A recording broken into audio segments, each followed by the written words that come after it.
Okay, last one was a little longish. This one should be short. This screencast, we're going to talk about the last kind of market failure that we're going to talk about, which are information failures. So information failures result when either buyers or sellers have incomplete information. This is sometimes called the problem of asymmetric information, meaning the buyer knows something that the seller doesn't know, or the seller knows something that the buyer doesn't know. And when that happens, it could lead to inefficient outcomes. If there are benefits or costs that aren't factored in by one side or the other, we might not get the societally optimal outcome in any given situation. So I'll give you an example. Let's say you're in a supermarket shopping for laundry detergent and you see these three options on the shelf: jumbo, large, grande, various weights, various prices. And I ask you, which is the best deal? All right, so I'll ask you, which is the best deal? Yeah, I have no freaking idea either. And the reason for that is that I never really learned my measurements or quantities. I don't know how many gallons are in a quart. I don't know how many pints are in a cup. I've never learned that stuff, never really cared about it. That puts me at a distinct disadvantage when I'm shopping for things like laundry detergent. So if I was in this store, I wouldn't necessarily buy the best deal. Inefficient outcome. Well, the government can get involved to try to solve these kinds of information failures. In fact, the government does get involved in this kind of situation. Because when I go into the supermarket, I don't have to figure this stuff out for myself. The government has mandated that supermarkets put little tags on the shelves that put everything into common units. So I would see something like 5 cents per cup or 10 cents per cup for each of these three sizes. And that would solve my information problem. That would lead to a more efficient outcome.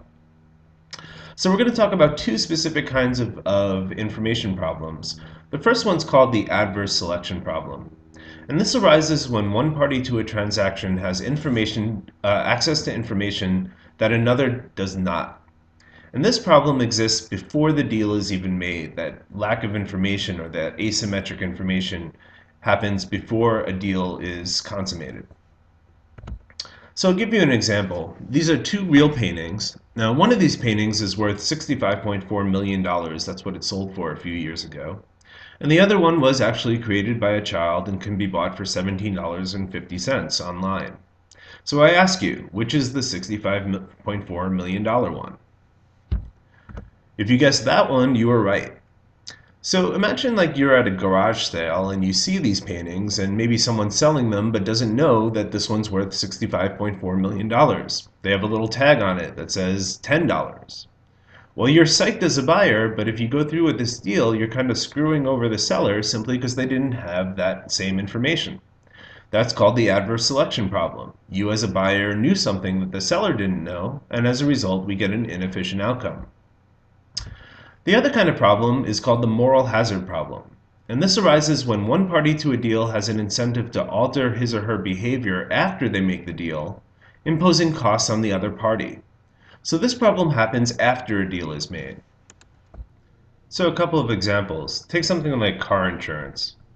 As soon as you go out and buy car insurance, you now have an incentive to act in a way that's going to hurt the car insurance company. Because as soon as you buy car insurance, you're going to be compensated for any damage to your car. And as a result of that, you're going to drive a little less carefully. If you didn't have any car insurance, you'd probably be a lot more careful. Or take something like unemployment compensation, which is something that the government pays when people lose their jobs. If you lose your job through no fault of your own, just because people are getting laid off, the government will give you a little bit of money each month to help you get by. Well, that's a good thing, but it also involves the moral hazard problem. Because if I make it easier for you if you get fired, you're less likely to work really hard to keep your job. Or if you've lost your job and the government's paying you money each month to help you get by, you're less likely to go out and seek a new job, which is going to wind up hurting the government who is paying you all these government benefits.